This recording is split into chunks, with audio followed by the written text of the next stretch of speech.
2, 1. Toby, thank you so much for coming on. Thanks for having me here. Really Glad appreciate to be here. it. I know you're very busy, and I really appreciate you taking the time. And Absolutely. just recovered from a successful hip surgery. We're almost dancing, not quite. Nice, very good. Well, I appreciate you coming on, and you're on to a new adventure. You've been there for a little under a year. Yeah, 7 months. 7 months, and kind of going to go into the guts of that and talk a little bit more. So most people would know you from your large sell to Alibaba. I believe it was iVerify. Can you kind of, just to start off, can you kind of tell us about that journey? Yeah, the journeys in the entrepreneurial world are often not planned. You just kind of end up at a place and you take advantage of whatever place you happen to end up. So, we had built iVerify, started that with a couple of amazing friends and entrepreneurs in early 2012. And as kind of the whole idea of transforming a picture of your eye into a key that replaces passwords on smartphones. So there was no biometrics on smartphones when we started. Apple did us a huge favor by coming out with Touch ID and then Apple Pay, and it really just blew open the financial services world. So we were selling to banks and payment platforms. So we had Wells Fargo as a customer, Citigroup was a customer. We had 60 banks up in production, which is no small feat, to get a bank to trust authentication and security in production. We were then getting really called by a lot of folks over in China, more on the phone manufacturer side of, hey, we're just software, you can add us to their phone, we can do phone unlock, we can do payments. Well, while we were over there, we started talking to Alipay, which would be kind of the payment group under the Alibaba, the payment arm under the Alibaba group. So think kind of PayPal or Venmo-ish, but on crazy steroids. So initially it was calling on them as a customer, did a big pilot, did a big proof of concept. They loved it. We were in the process of raising a Series B financing. They heard about our Series B and said, hey, can we participate in the Series B? And we're like, sure, that'd be great. Well, during that conversation, another strategic approached us out of the blue and said, hey, we'd like to acquire you. So then I had to go back to Alipay and Alibaba, and I was like, yeah, that conversation we've been having, still love it. Need to hit pause for 6 weeks. We've had a strategic, approach us and really want to talk about a more strategic relationship, i.e. they want to acquire us. And so, of course, then they flip from investment to acquisition. Those two get into a big bidding war, and, we were fortunate to have a really nice exit for ourselves, our investors, and even more so, it was the ride that continued. So for me, to be able to go work for Alibaba, which is a fascinating company, just a ton of respect for those guys. And in the US, it's hard to put your head around just how big they are. So if you take all of Amazon, all of PayPal, and eBay, and FedEx, and Geico, roll them all into one, like that is what Alibaba is in China. Wow. Yeah. Yeah, because I've just heard people say, oh, it's the Asian version of Amazon. It is. Actually, it's even more than that, and bigger than Amazon, quite frankly. And just very innovative, very quick. And so they asked me to come on and essentially own biometrics and identity, kind of globally. So I spent a lot of time in India, Indonesia, of course, in Beijing. It was fun. I'm in strategy sessions with Jack Ma and Joe Tsai. Wow. It was great. Tremendous experience with this farm kid from Kansas. Like, what in the world am I doing here? So how long did you go over there and work with them? So I was based here. So I had teams in Beijing, Singapore, Kansas City, and San Francisco. I lived on an airplane. My wife was very gracious for 2 or 3 years. So really was still based here, but for 3 years was with Alibaba. Gotcha. And so how did you make your way to Smart Warehousing? So I rolled off of Alibaba about mid-2019. Took a little bit of time off, hung out with the kids, did some traveling. I've got 4 kids, 16, 14, 12, 10. That was a lot of fun. 2020, kind of picked my head back up, and this little thing called COVID was rampaging through the world. And I'm like, okay, that changes a lot of stuff. And, I'd done 2 startups from scratch. Both had successful exits, really enjoyed them both, but wanted to see something a little different. So one of my previous investors is also an investor in Smart Warehousing. He's like, Toby, you should go talk to, Carl Wassinger was the founder at the time, CEO of Smart Warehousing. Like, he's been growing that thing. Every quarter it's profitable. Every quarter it grows a little bit. But for 20 years, he's never had sales and marketing. Yeah, anything he's ever done has been word of mouth. People just hear about it.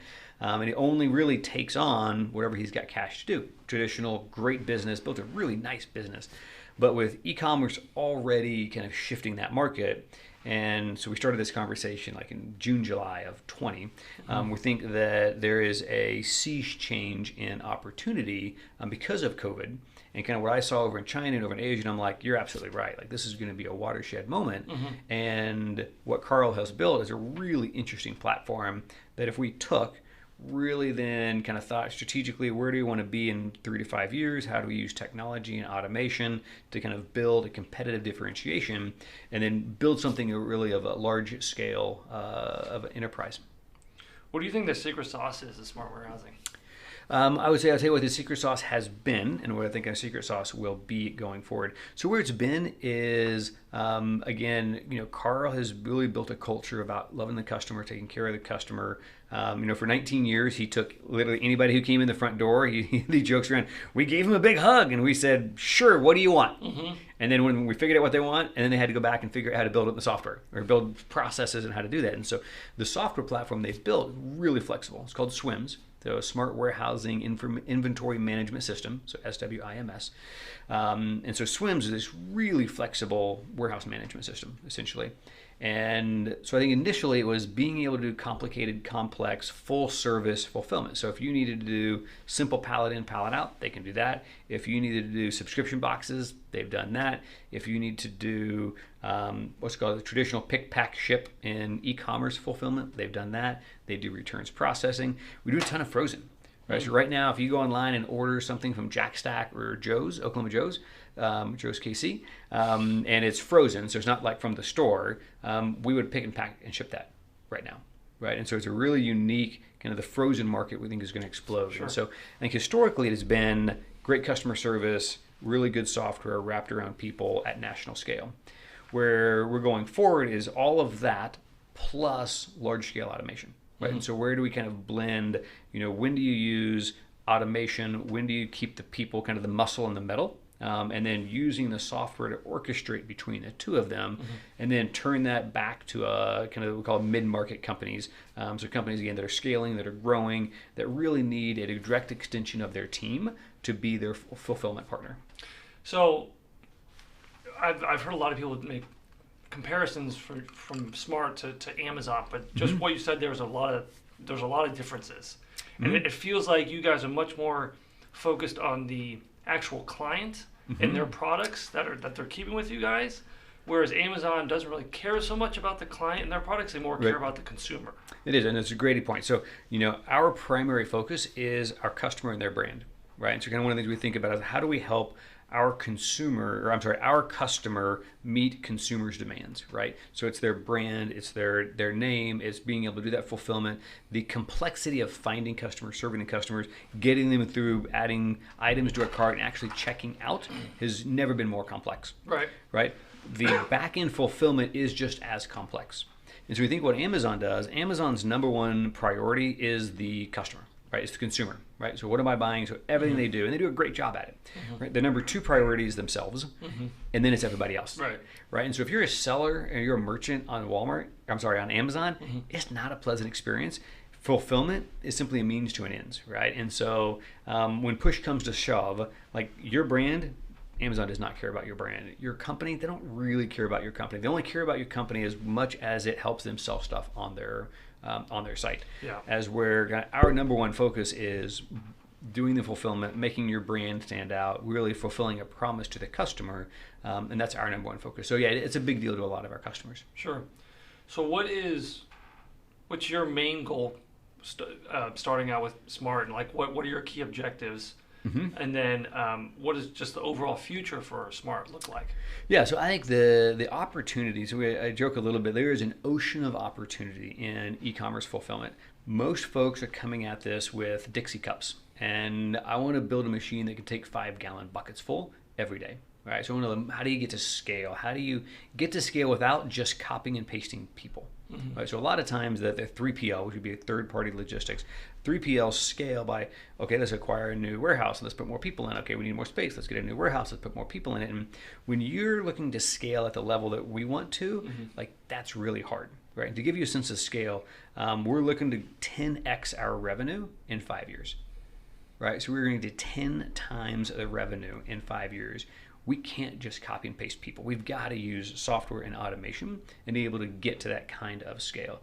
So I think kind of where Smart's going is how do we be smarter about leveraging automation and technology blended with people at a national scale that can do both frozen and ambient or kind of dry goods, just normal warehouse, and really target or provide a platform that is traditionally reserved for billion-dollar companies, right? So Procter & Gamble has this kind of capability. A Kroger would have this kind of capability. A Walmart, a Gap, a Victoria's Secret, like they can afford the kind of automation and technology that we're looking to bring to market.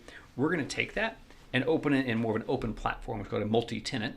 So we're going to have 50 customers, 100 customers, 1,000 customers being able to leverage the network that we're bringing to bear that historically has only been relegated to the big billion-dollar companies. Wow. And you already have the software? So we're building it out now. So we're actually hiring a lot of software developers. So a lot of from a higher perspective, a lot of sales and marketing, and then a lot on the technology side. So yes, we've got call it version 1 of that software. We need a version 2, 3, and 4 on that software. Sure. So there's a lot of work to be done. What kind of people are you looking for? It's really across the board on the technology side. So, a lot of the platform is built on Node.js. So that's kind of a core skill set. There's going to be mobile. There's going to be back end. It's all cloud-based. So everything right now is up in Azure. But really full stack. We need automated QA. We need product management. We need architects. It's a kind of a full stack. Awesome. What's exciting? We'll see where all that goes here in a couple of years. Just to end off here, kind of outside smart warehousing, but sure. What do you think are going to be some of the biggest changes in our society and just in the corporate business world over the next 5 years? It's a great question. I think there's so much of technology is kind of coming to bear. So of course, cloud is going to continue to democratize and make it easy to stand up and scale applications, right? So I think it really lowers the barrier to entry. I think low code and no code is really interesting. So a lot of the technologies that allow business people to build really early prototypes and even decent sized applications using kind of low code and no code technologies. You don't have to have the deep hardcore engineering to get started. Eventually you have to build with something a little bit bigger, but I think that also lowers the barrier to starting new companies and beginning to scale them. I think the COVID has shown us that we can work remotely and that the access to talent once again has also become more accessible. Right, so I don't have to be just right here in Kansas City or in San Francisco or Austin and New York or wherever you happen to be. So I think the ability to grab talent and once again lowers the cost of being able to start. So I think we're going to see more innovation, more startups, quicker to scale. Would be a few of those. I think COVID and the pandemic has shown us that we can be more mobile and do more things online. Right? When my mom is ordering groceries online, we've crossed a threshold. Yeah. And I don't think she's going to go back. She actually now is like literally she said, it was a little bit scary the first few times, but I kind of like it now. Yeah, sure. And I think it's going to be just a watershed moment of everything will be ordered online, but the retail isn't go away, right? So one of the things that I was able to see in China is, they never had this concept of just e-commerce or just retail, kind of like on the mobile phones. They skipped PCs and laptops altogether and went straight to mobile. So they think about it as O to O. O to O is online to offline. Offline to online. They don't care if you're standing in the aisle ordering something on your phone to have it delivered. They don't care if you place an order on your phone, you go to the grocery store to pick it up. They don't care if you place the order online, you pick up the grocery cart, but then you walk through the grocery store adding more stuff to it, and then you don't even take it home. Like you say, okay, great, have this delivered to my house. Because right now when we go shopping, it's almost always end of day, right? Which makes sense. Like I got to go home, can't have my milk and my eggs sitting in my car all day. Well, do you really need to? What happens if you go over lunchtime?